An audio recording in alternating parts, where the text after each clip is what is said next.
The off-season means you don't have to cut your grass anymore, but it does give you time to look at your equipment. This string trimmer may not be one of the big 3 names in the business, but it still does the job. It's just too bad this one's not running. The fix for it shouldn't be too bad, but it does require you to spend some time and unfortunately money on it. But even if you know what you're doing, your plans could change, so you better be ready when they do. In today's video, we're going to be looking at this string trimmer from the Bolens brand, and the problem is that it won't start. Yes, this is not a high quality machine, but because of that fact, most people just give these away when they start to have problems with them. This, however, is a double-edged sword. Because they give them away, it also means it's hard to sell them for any real money either. Now, despite this machine being on the low side of the quality scale, it's surprising that this engine has a clutch on it, which you don't find on cheap machines. You can check that it has a clutch by spinning the trimmer head freely from the engine. Next up, we want to make sure that the engine is not locked up or that it's too easy to pull on the rope either, which it was not. I'm pretty sure there's no fuel in the tank, but after looking inside it, come to find out the fuel filter is missing too, which is not good news. The reason why is because it means the screen inside the carb will be clogged with some debris and will need to be cleaned. Not only that, but the rest of these soft parts of the fuel system has become brittle and will need to be replaced. I think we've seen enough, so we might as well put fuel into the carb and then try starting it.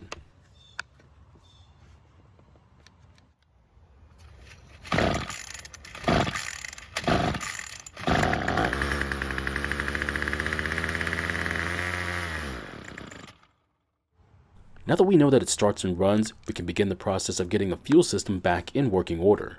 But what if your engine didn't start? In that case, I would check for spark at the spark plug and then do a compression test to make sure the engine is healthy enough to start and run. So that pull test we did earlier gave us an idea about the health of the engine, but it's not enough to give us a definitive answer. We'll start by taking the carb apart and inspecting its condition, and the first place we want to look at is the pumping section where the purge bulb is located at. And so far, everything looks like it should, and that includes the pumping diaphragm, but what we need to look for is a clog in the screen. And just as we thought, there is quite a lot of debris in the pocket for the screen, which we'll need to clean, but we'll continue taking the carb apart first. Next, we'll look at the metering diaphragm, which is under this metal plate, and what we find is not good. This diaphragm is supposed to be soft and flexible, but just listen to what it sounds like. And as you just heard, it is not soft and flexible, but instead it's quite stiff, which means it won't be able to move like it should to work the rocker arm that's underneath it. That means we'll need to replace it, but before we do that, we'll take out the needle and rocker arm so we can clean the carb. Now, you don't need to do this part, but it will increase your chances for a successful cleaning if you do. Just be careful if you do take out these tiny parts because they are very easy to drop and lose. Unfortunately, the gasket for the diaphragm is rather stuck, and because I don't have spare gaskets and I don't want to break it, we'll just have to leave it in place.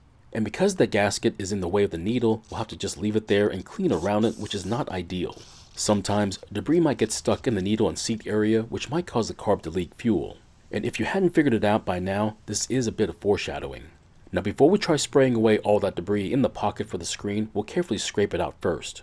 The screen is quite fragile, so don't use too much force or you could damage the screen. And after scraping out the majority of the debris, we'll then follow it up with some carb cleaner, but you're welcome to use whatever you have available. We'll then carefully install all those tiny parts back into the carb, making sure they line up like the way they're supposed to. Just make sure to check the motion of the rocker arm once you finish installing that screw. Now, if the old diaphragm isn't too bad, we can try to save it by putting it into a rejuvenation bath for a couple of days. The longer you leave it in there, the better it'll be, but if it's still somewhat warped, it might be best to just replace it. But in the meantime, we'll be using a new one which you can buy individually from online sellers. Just make sure the gasket goes on first, followed by the metering diaphragm, then the plate and fasteners. I don't know if you realized it, but I didn't clean the plate for the pumping side, and that's because it didn't look that bad. However, you're welcome to clean it, and it's probably a good idea if you did, and it's something I should have done too. If you didn't know it, the purge bulb can be different sizes, and if you're not sure which one you need, then you might just want to buy a variety pack. Now, these are not very expensive, but if you only buy the one, then you might think it's a bit much for what it is. Since the fuel filter was missing on this machine, we'll have to replace it. Now, these are not expensive, however, having to replace a diaphragm, bulb, fuel filter, and lines does add up. The fuel line we'll be using on this one is sized at 3/16 of an inch, and to help get it into the tank, we'll cut the end at an angle. We'll then work several inches of fuel line into the tank, that way we can cut off the angle piece and install the fuel filter. This might be a bit challenging for some, so don't be surprised if this takes more than a minute to do. It really depends on what the end of the fuel filter looks like, and this one wasn't that bad. Once the filter is secured to the line, make sure to locate it someplace in the fuel tank where it can pick up as much fuel as possible. Otherwise, the fuel filter may only pick up a portion of the fuel in the tank, cutting down your run time. And after pulling out any extra fuel line from the tank, the filter now sits right where we want it to be. Next up, we'll use the very same method to install the return line, except this time, it doesn't need to be as long. But I would recommend that at least an inch of fuel line extend into the tank to keep it from backing out over time. Now that the fuel lines have been installed, along with our new fuel filter, we can now install the carb. We'll then connect up the fuel lines once the carb and air filter base are secured to the engine. So when connecting the fuel lines, the filter line will connect to the brass port further away from the bulb, while the return line will connect to the one closer to it. Don't worry, we're going to confirm that it is correct after putting some fuel into the tank and doing a flow test of the system. So when pressing on the bulb, fuel will come up the filter line, enter the carb, fill the bulb, and then go back to the fuel tank through the return line, which is exactly what it's doing. If yours is not doing this, then you might have a bad fuel filter, or the carb might need to be looked at again. Now we may need to make some adjustments to the carb to either get it started or keep it running. And if that does happen, we'll need to use a special carb tool to be able to make our adjustments. The fuel screws are on top of the carb, and the one closer to the engine is the L screw, and it's for low engine speed fuel adjustment. Of course, that means the screw closer to the air filter is the H screw, and it's for adjusting fuel at high engine speeds.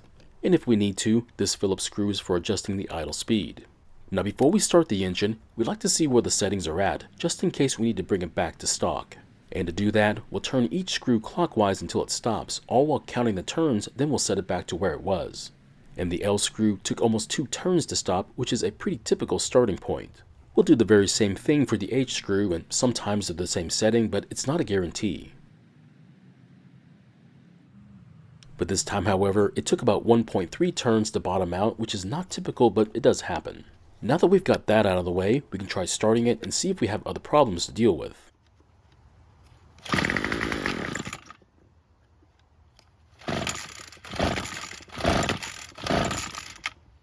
Unfortunately, it didn't start and run, but to keep from flooding it, we'll move the choke lever to the run position.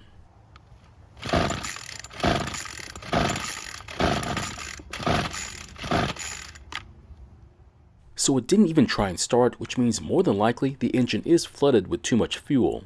Now we could let it dry naturally over a long period of time, but I can help it along by taking out the spark plug and pulling on the rope. Now there are other ways of unflooding an engine, but I find this way to be very effective. The spark plug is not terribly wet with fuel, but we will need to dry it out.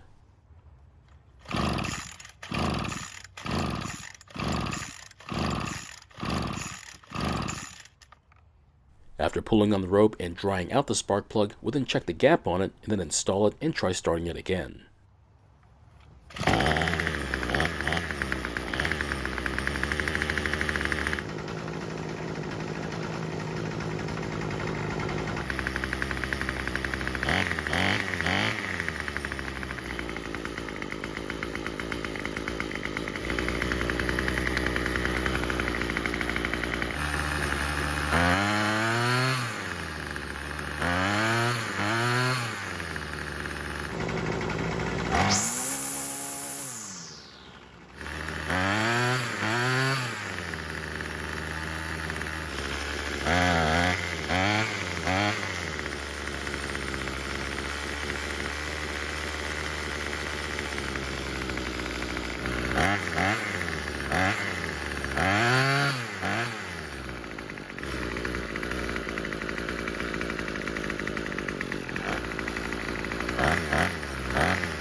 So what happened? Well, the engine flooded, which is not good, but we were able to get it to start and run better after a bit of tuning.